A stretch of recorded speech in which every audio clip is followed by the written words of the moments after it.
네, 내일부터 이제 추석 연휴가 시작됩니다.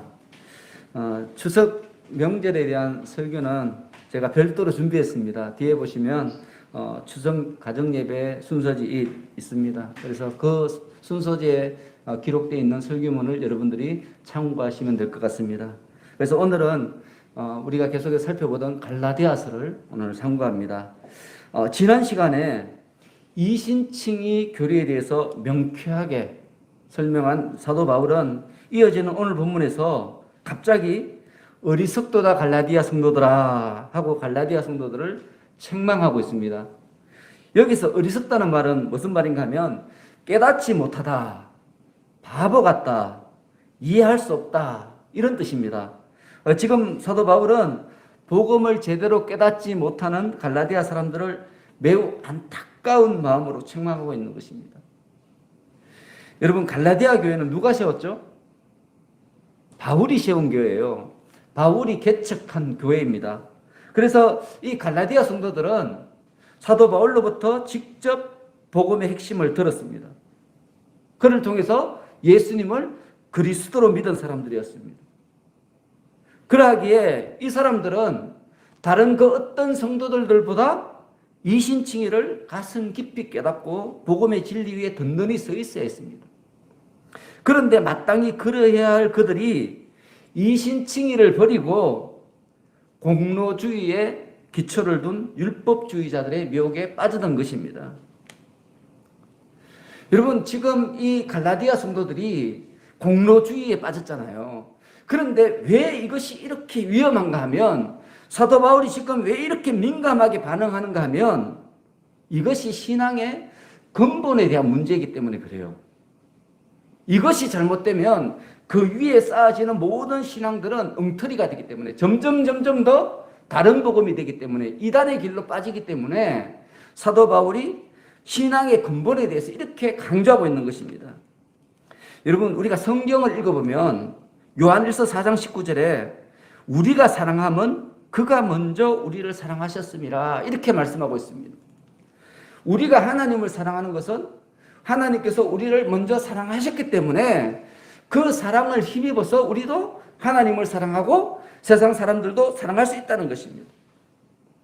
우리가 하나님의 이름을 부르고 하나님을 섬기고 하나님을 사랑할 수 있는 가장 근본적인 동력은 하나님께서 우리를 사랑하시는 사랑이라는 것입니다.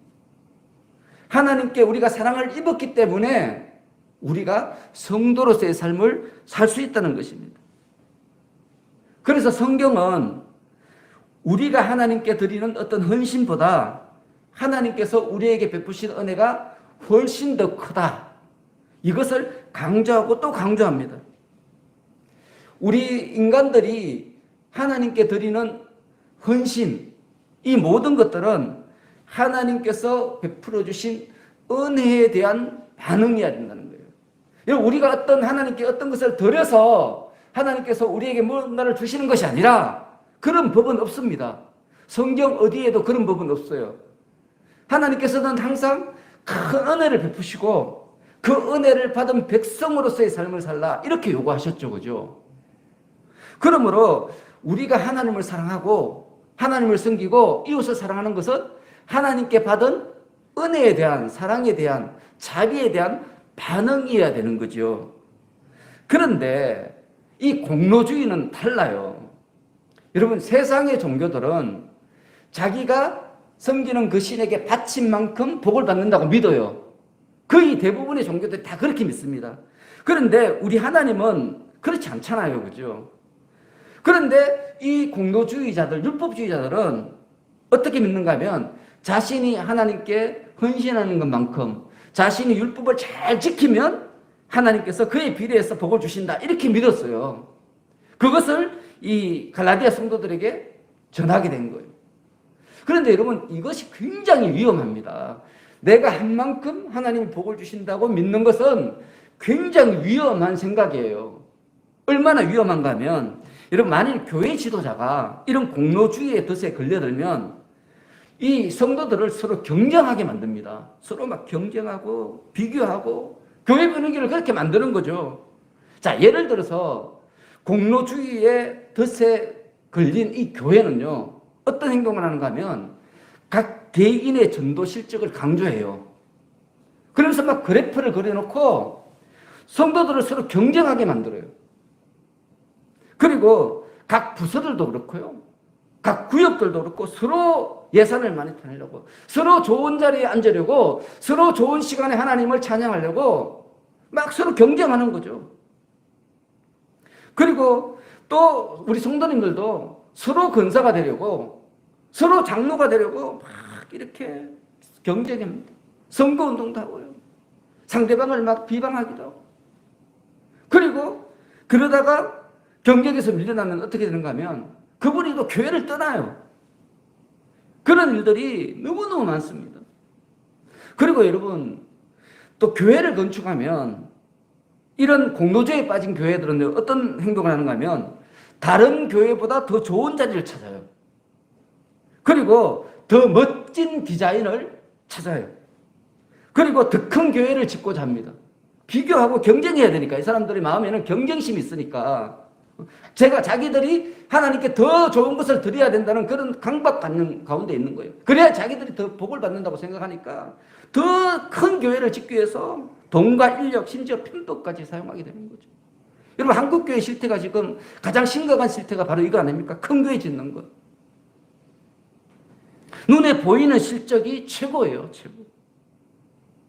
그런데 여러분, 더 큰 문제가 있어요. 그게 뭔가 하면 이것이 보통 사람들의 눈에는 매우 합리적으로 보인다는 거죠. 그리고 당연한 원리처럼 보인다는 겁니다. 그래서 우리 성도님들이 아무런 저항 없이 그냥 받아들여요.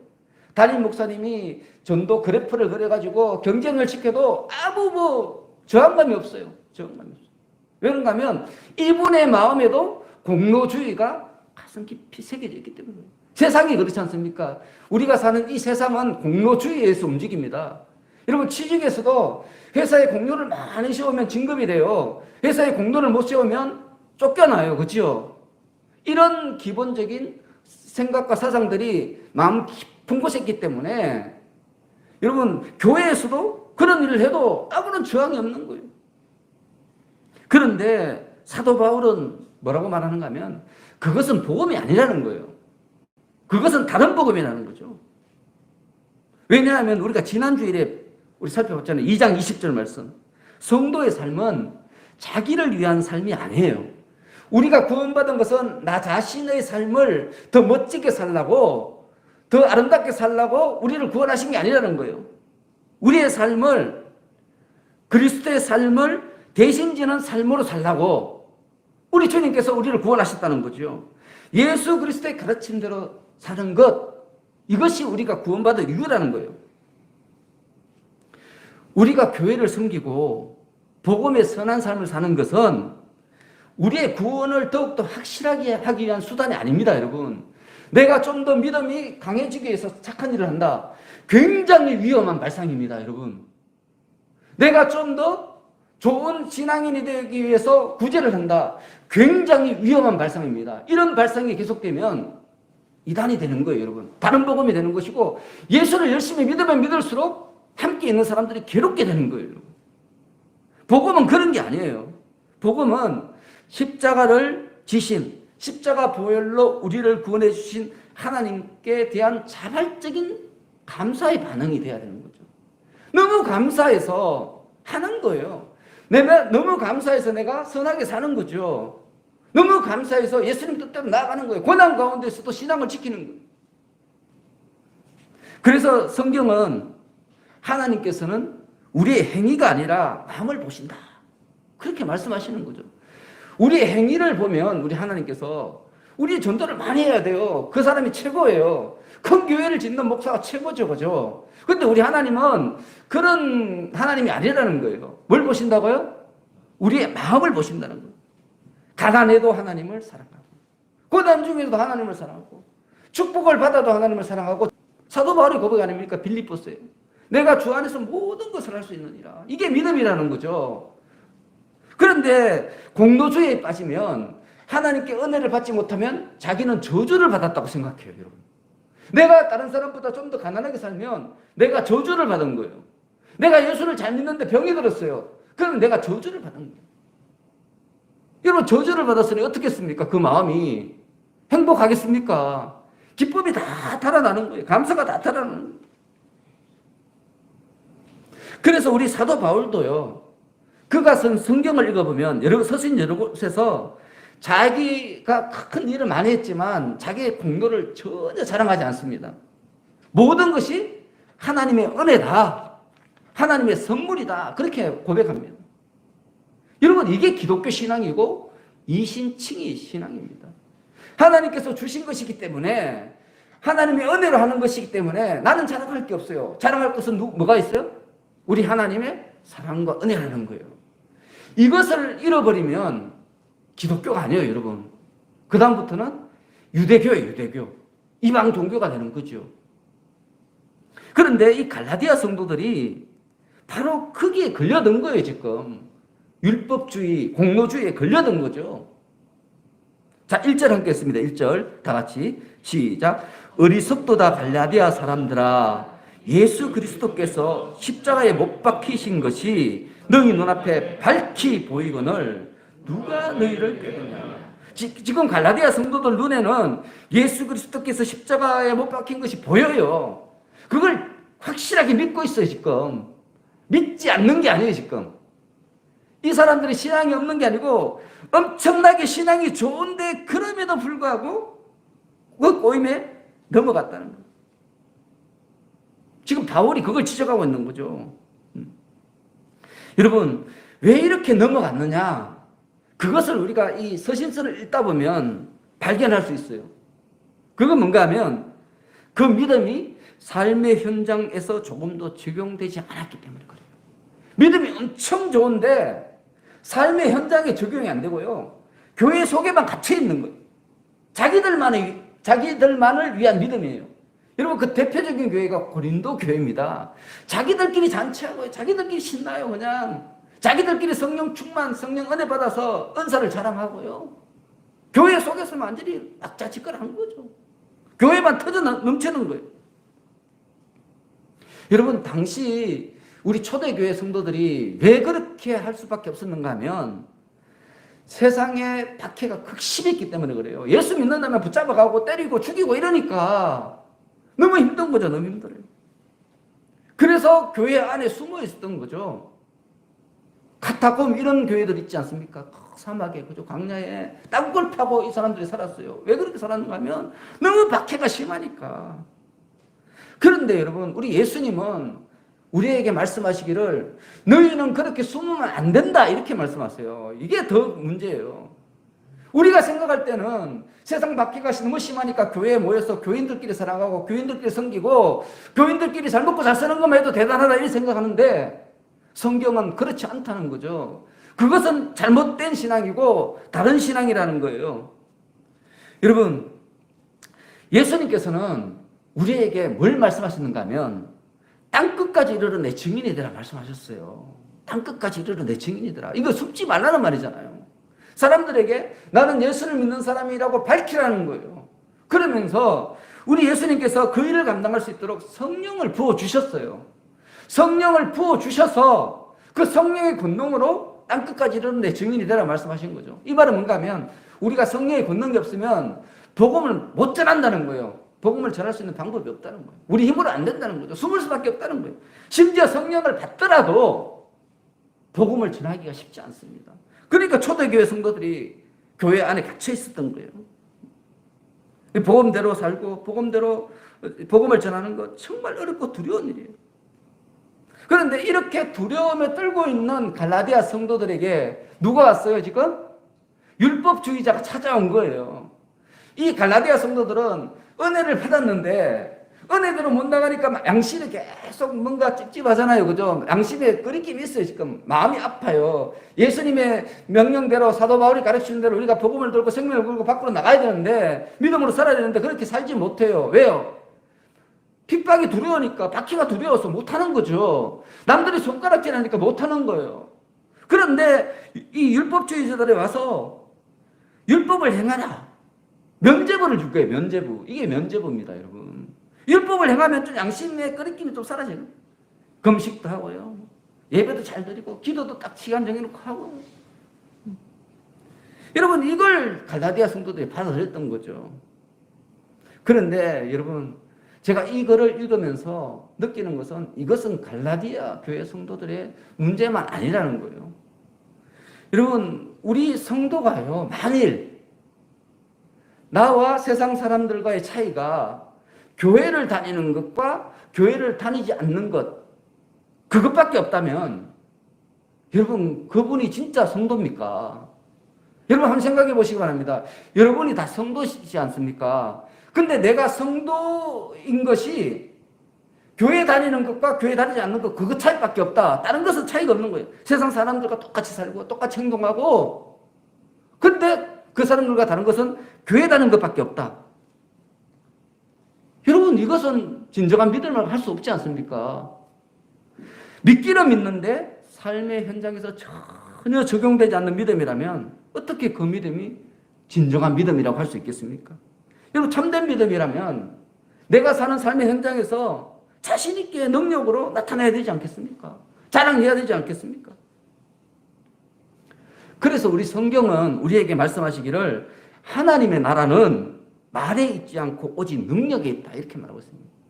우리 성도의 삶은 말하는 데 있지 않고 능력으로 사는 삶에 있다는 거예요.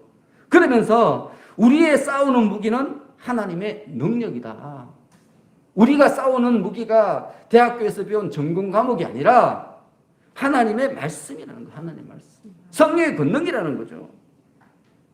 그러면서 성경은 야고보서 2장에서 이렇게 말합니다. 네가 하나님을 믿느냐? 귀신들도 믿고 떠느니라.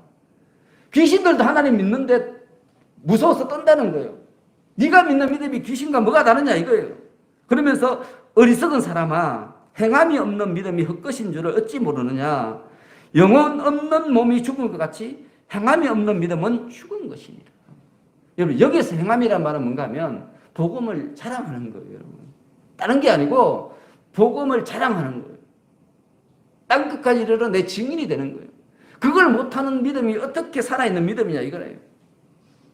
우리가 예수를 믿는데 믿는 대로 생각하고 믿는 대로 행동하지 못한다면 여러분 그것은 헛것이고 진정한 믿음이 아니라는 거예요. 무서운 말이죠. 그죠?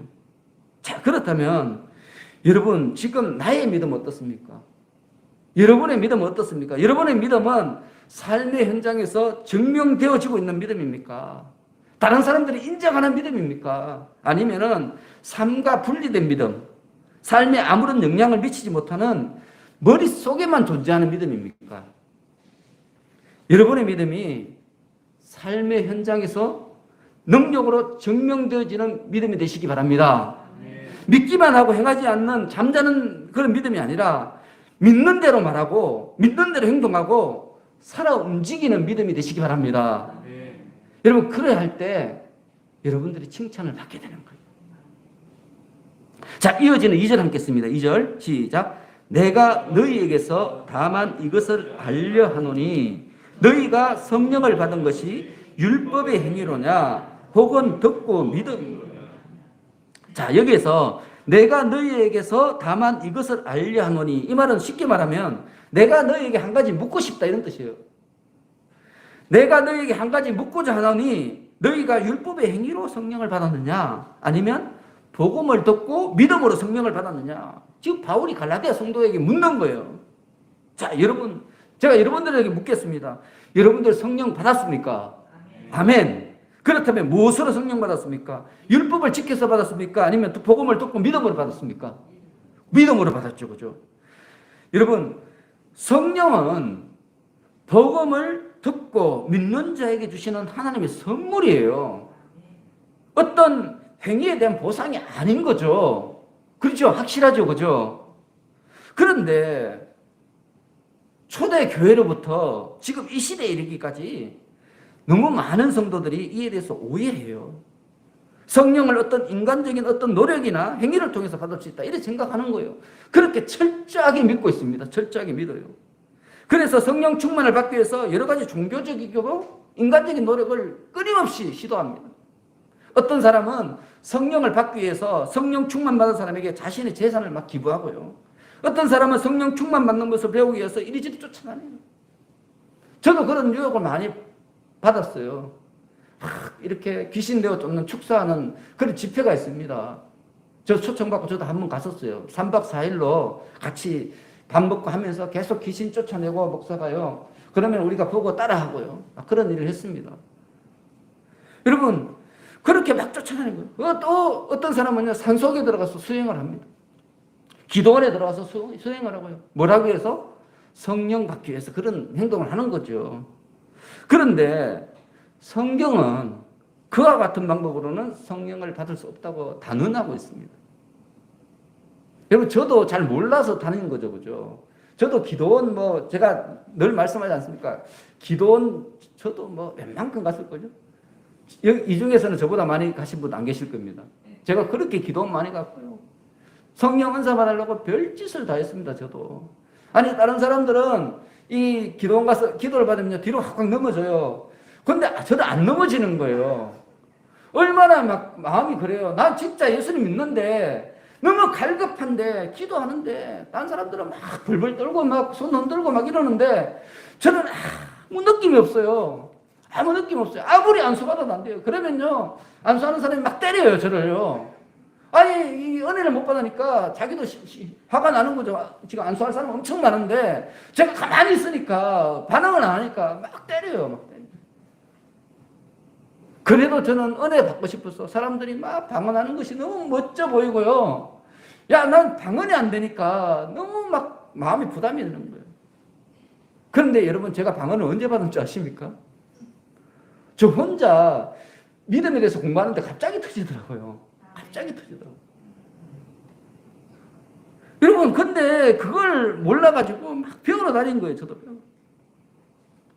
그래서 여러분, 어떤 수단이나 방법을 통해서 성령을 받을 수 있다. 그 사람들의 말에 현혹되지 마시기 바랍니다. 그건 다 거짓말입니다. 거짓말입니다.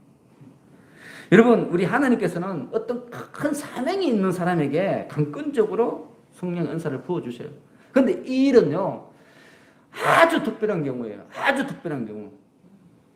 우리 주위에 이 시대에 한두 명밖에 안 돼요. 아주 특별한 경우만 그렇고요. 나머지 보통은 어떤 경우에 성령을 부어주시는가 하면 예수 그리스도의 십자가 구원을 믿는 사람, 믿고 복음을 전하기 위해서 힘쓰는 사람. 여러분, 복음을 전하려면 뭐가 필요해요, 우리에게? 성령이 없으면 복음을 전할 수 있어요, 없어요? 불가능해요. 안 되는 거예요, 여러분. 성령의 충만함을 받지 않고 복음을 전하는 것은 무장하지 않고 적진에 뛰어드는 거하고 똑같아요. 우리가 사탄을 이기기 위해서는 무장을 해야 돼요. 성령의 전신갑주를 입어야 되죠, 그죠? 에베소서 나오지 않습니까? 성령 충만을 받지 않고 전도하는 것은 불가능한 거예요. 그렇게 하지 않기 때문에 자꾸 실패하고 넘어지고 분쟁이 일어나는 거죠, 그죠? 그래서 우리 하나님께서는 우리가 하나님 뜻대로 살기를 위해서 힘쓰고 애쓰고 그리고 복음을 전하려고 간절하게 마음을 가지면 성령을 부어주시는 거예요. 그게 바로 가장 좋은 방법이고 유일한 방법이에요. 그래서 사도 바울이 갈라디아 성도에게 다시 한번 책망하죠. 3절 4절입니다. 우리 다 같이 읽습니다. 3절 4절 시작. 너희가 이같이 어리석으냐? 성령으로 시작하였다가 이제는 육체로 마치겠느냐? 너희가 이같이 많은 괴로움을 헛되이 받았느냐? 과연 헛되냐? 자, 여러분, 만일 갈라디아 성도들이 믿음으로 구원받는다는 이 이신칭 신앙을 버리고 율법을 지킴으로써 구원받는다면 지금까지 지켜왔던 자신들의 믿음이 다 부정하게 되는 거예요. 부정하게 되는 거예요. 그리고 성도로서 당했던 모든 고통과 고난도 다 끝이 될 수밖에 없다는 거죠. 다시 말해서 성도라는 이름 때문에 괜히 고생만 하다가 결국에는 구원도 받지 못하고 멸망에 이르게 되는 가장 어리석은 사람들이 된다는 거예요. 갈라디아 성도들이. 율법주의자들의 꼬임에 넘어가면 그렇게 된다는 거예요. 여러분, 하나님을 믿지 않는 사람들은 사후에는 지옥에 가요. 그런데 이 세상에 살 때는 어떻습니까? 자기 마음대로 살잖아요. 자기 마음대로 멋지게 살아요. 그들은 주일날에도 거리낌 없이 자기 마음대로 여행도 가고요. 음주감으로 자기 육체를 즐겁게 만끽하며 살아요. 여러분, 그 사람들은 기도하겠다고 시간을 낭비할 필요도 없고요. 헌금이라는 명목으로 물질을 축낼 필요도 없어요. 그들은 그냥 마음껏 육체의 즐거움을 누리면서 또 적당히 법의 망도 피해가고요.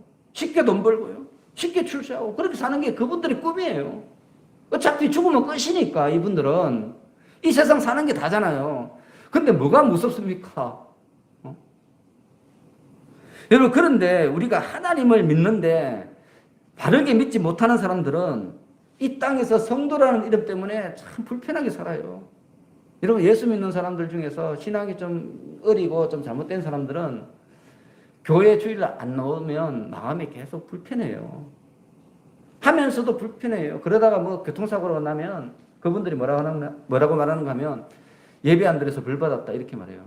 우리 하나님을 완전히 저급하게 만드는 거죠, 그 사람들이. 아니, 예배 안 드렸다고 벌 주는 하나님이 무슨 하나님입니까? 폭군이지. 그렇지 않습니까? 예배는 우리가 자발적인 신앙 고백이지 않습니까? 강제로 하는 거 아니죠. 이런 것들이 바로 율법주의, 공로주의에 물든 사람들의 생각이에요. 우리 하나님은 어떤 겉으로 보이는 형식, 모양 이런 것보다는 우리 중심을 보세요. 여러분들이 1년 365일 하루도 빠지지 않고 기도하는 것 매우 좋아요. 아주 멋지고요. 칭찬할 만해요. 근데 그 마음속에 혹시 벌 받을까봐 혹시 뭐 부담으로 이렇게 기도한다면 그 기도는 하나님이 받으시는 기도가 아닙니다. 기도를 좀 적게 하더라도 정말 하나님을 의지하고 하나님 뜻대로 살게 노력하며 하는 기도는 하나님께서 받으시는 거죠. 그런데 이 하나님 바르게 믿지 못하는 사람들은 이 예수 믿는 게 고통이죠. 힘들죠. 짐이에요, 짐. 자, 이렇게 짐지고 살았는데 근데 이분들은 하나님 뜻대로 안 살았기 때문에 천국에 못 가요. 이게 더 큰 문제죠. 예수 믿으면서 믿는 듯 안 믿는 듯 살면서 세상 맛도 제대로 누리지 못하고 성령의 은사도 제대로 체험하지 못하고 그렇게 어찌어찌 살다가 지옥 가요. 여러분, 이보다 더 불쌍한 사람이 어디 있습니까? 여러분, 우리가 하나님 잘 믿어야 되죠. 잘 믿어야 됩니다. 먼저는 하나님을 사랑하고 성도로서 교리적으로 마음가짐, 삶의 모습에서도 예수님 안에 거하는 삶을 살아야 돼요. 여러분, 이것이 우리가 구원받는 유일한 길이죠. 그죠? 그래서 여러분들이 이 좋은 길을 선택하시기를 바랍니다. 여러분, 어차피 우리 예수 믿잖아요. 그죠? 어차피 믿는데 하나님을 알고 하나님의 은혜를 받고 그에 대한 반응으로 예수를 믿는 게 얼마나 멋집니까? 근데 억지로 믿지 마시고 잘 안 되면 도움을 청하셔야 돼요. 도움을 청하셔서 저는 안 됩니다. 도와주세요. 도와주세요. 여러분, 마음만 열면 우리 하나님은 언제든지 들어오시오. 이 성경의 약속이에요. 요한계시록 3장 20절. 내가 문 밖에 서서 두드리느니 누구든지 문을 열면 내가 들어가 내가 그로 더불어 먹고 그는 나와 더불어 먹으리라 말씀하시죠. 우리가 먼저 문을 열고 예수님을 섬기고 그러면 예수님께서 우리를 먹이시는 거죠. 자, 그러면서 마지막으로 바울은 5절에서 다시 한번 질문합니다. 5절 다 같이 읽습니다. 내가 너희에게 성령을 주시고 너희 가운데서 능력을 행하시는 이의 일이 율법에 행위했으냐 혹은 듣고 믿음했으냐. 여기 똑같은 말을 계속하죠. 그죠? 계속해서 반복합니다. 왜 이렇게 반복할까요? 중요하니까. 그런데 지금 이 질문은 대답을 요구하는 것이 아니라 다시 한번 강조하는 그런 말씀이죠. 그죠? 성령을 주시고 성도들이 성령의 능력을 행하게 하신 것은 율법을 지키기 때문이 아니라 오직 복음을 듣고 믿었기 때문이다. 이걸 기억하는 거예요. 믿음이 없으면 결코 그 누구도 구원받을 수도 없고 성령의 권능도 체험할 수 없다는 것입니다. 여러분, 이것은 예외가 없어요. 누구든지 다 똑같아요. 심지어 예수님의 제자들도 이 원리에서 벗어나지 못합니다. 마태복음 17장에 보시면 우리 예수님께서 변화산에 올라갔다가 이제 내려오시잖아요. 그런데 내려왔을 때 간질병에 걸린 아들을 둔 어떤 아버지가 그 사람이 제자들에게 간질병을 고쳐달라고 요청을 했어요. 소문이 났잖아요. 예수님은 뭐 병을 잘 고치니까. 그런데 그 제자들이 병을 못 고쳤습니다. 그래서 안절부절하고 있는데 우리 예수님 만난 거죠. 만나자마자 그 아버지가 예수님께 달려와서 절을 하면서 아들을 고쳐달라고 애원합니다. 그때 우리 예수님께서는 그 아들을 고쳐줘요. 한 번에 고칩니다. 한 번에 깨끗하게 고칩니다. 그 일이 있은 후에 우리 제자들이 예수님께 물었습니다. 우리는 어찌하여 쫓아내지 못하였나이까? 그때 아주 유명한 말씀을 하죠. 여러분 다 아시는 말씀이에요. 너희 믿음이 작은 까닭이라. 믿음이 작아서 그 간질병을 못 고쳤다는 거예요. 그러면서 이렇게 말씀하세요. 진실로 너희에게 이르노니 만일 너희에게 믿음이 겨자씨 하늘만큼만 있어도 이 산을 명하여 여기서 저기로 옮겨지라 하면 옮겨질 것이요 또 너희가 못할 것이 없으리라. 여러분 제자들이 간질병을 못 고친 이유는 뭐 때문에요? 믿음이 적어서요. 그런데 적다는 말이 우리 번역상 조금 좀 애매한데 왜 애매한가 하면 겨자씨가 커요 적어요? 엄청 작아요. 눈에 안 보일 만큼 작아요. 근데 이 제자들에게는 뭐가 없어요? 겨자씨만한 믿음도 없는 거예요. 그죠? 이 말은 뭐예요? 믿음이 없다는 거죠. 믿음이 없다는 거예요. 제자들에게 믿음이 없었다는 거예요. 그 제자들이 가진 믿음은 무슨 믿음이에요? 사도 바울에 의하면 다른 믿음. 다른 믿음. 예수님이 말씀하시는 믿음이 아니라 자기들이 각색하고 만들어낸 믿음. 그렇기 때문에 이 제자들이 예수님이 고난을 당할 때 예수님을 다 배신한 거예요. 여러분 우리가 예수님께서 주신 이 믿음에 복음에 뭔가를 더하거나 빼면요 고난이 오면 도망가게 돼요. 배신하게 돼요. 예수님이 가르쳐준 대로 우리가 믿어야만 귀신도 쫓아내고 병도 고치고 복음도 전할 수 있는 거죠. 오늘 바울이 그걸 말하고 싶은 거예요. 성령의 역사를 체험하고 싶으면 하나님을 믿으라는 거예요. 믿는 게 가장 중요하다는 거예요. 하나님의 능력도 믿지 않으면서 성령이 역사하지 않는다. 불평하는 거예요. 이게 얼마나 어리석은 행동입니까?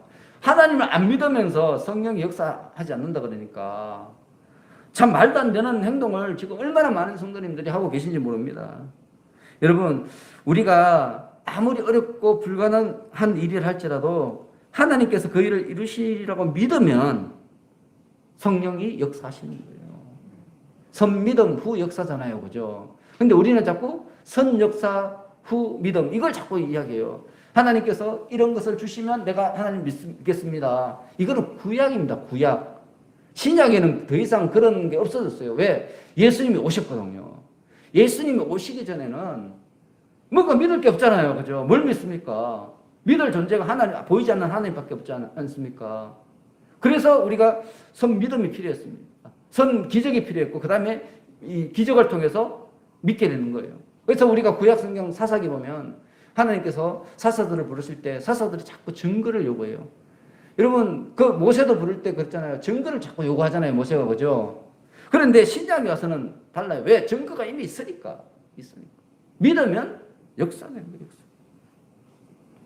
여러분, 이제 내일부터 추석 연휴예요. 그죠? 명절 연휴예요. 그런데 우리 주위에는 아직도 예수님을 믿지 않는 사람들이 있어요. 여러분, 그분들이 예수님을 만나려면 방법은 한 가지밖에 없어요. 여러분들이 성령 충만해야 돼요. 성령 충만해야지 땅끝까지 복음이 전해지는 거예요. 땅끝은 바로 내 뒤라는 말이 있잖아요. 그죠? 지구가 둥그니까 계속 가면 어디를 만나요? 내 등을 만나는 거죠. 내 등 뒤에 있는 내 가족이 땅끝인 거예요. 알고 보면. 그분들에게 복음을 전하려면 우리가 뭘 있어야 돼요? 성령 충만한 은혜가 있어야 되는 거죠. 근데 성령 충만은 뭐로 받아요? 믿음으로 받는 거잖아요. 우리가 뭐 일해서 받는 게 아니잖아요. 뭐 돈을 갖다 바친다든지, 뭐 기도를 10시간 한다든지, 100시간 한다든지, 성경을 100동 한다든지 그런 게 아니잖아요. 얼마나 다행입니까? 이 말은 뭡니까? 누구든지 주겠다는 거죠. 간절하게 원하면. 한 영혼을 진정으로 사랑하는 마음을 갖고 원하면 주시겠다는 거예요. 주시겠다. 여러분, 이걸 받으면 우리 가정이 변화되죠. 어떤 가정으로 변화되는가 하면 하나님께서 주인 되시는 거예요. 먼저는 내가 하나님께서 주인 되시는 그런 것을 믿어야 되죠. 그죠? 예수를 믿는 내가 먼저 우리 가정에 하나님이 주인이라는 믿어야 돼요. 그리고 아직 예수를 믿지 않는 우리 가족이나 친구나 친척들이 그걸 믿게 되는 거죠. 그래서 하나님께 주인 되시는 가정, 하나님께서 자랑하시는 가정, 하나님의 큰 복을 받는 가정. 여러분, 이게 바로 우리가 앞으로 세워야 되는 우리의 가정의 모습입니다. 그래서 오늘 믿음으로 역사하는 성령께서 마가의 오순절 다락방에서 마가의 다락방에서 불의 해처럼 역사했던 그 능력으로 이번 추석 연휴 기간 동안 역사하여 주시옵소서. 그 가운데 저에게 역사하여 주시옵소서. 제가 하나님의 증인이 되겠습니다. 이렇게 결단하고 선포하는 여러분들 되시기를 예수님의 이름으로 축원합니다. 자, 기도하겠습니다. 하나님 아버지, 믿음은 들음에서 나고 들음은 그리스도 예수의 말씀으로 말미암음을 믿습니다. 갈라디아 성도들이 율법주의자들의 미혹에 넘어가서 자기 의에 빠진 것을 보면서 삶의 열매가 없는 신앙의 진보는 오히려 저희들에게 덫이 될 수도 있음을 깨닫습니다. 하나님, 저희들은 무슨 일이 있어도 믿기 이전의 삶으로 돌아가지 않도록 붙들어 주옵소서. 오직 믿음으로 성령 충만하여 하나님의 나라를 세우고 한 영혼을 구원하는 참으로 선하게 쓰임받는 저희들이 다 되게 하여 주옵소서. 예수님의 이름으로 기도합니다. 아멘.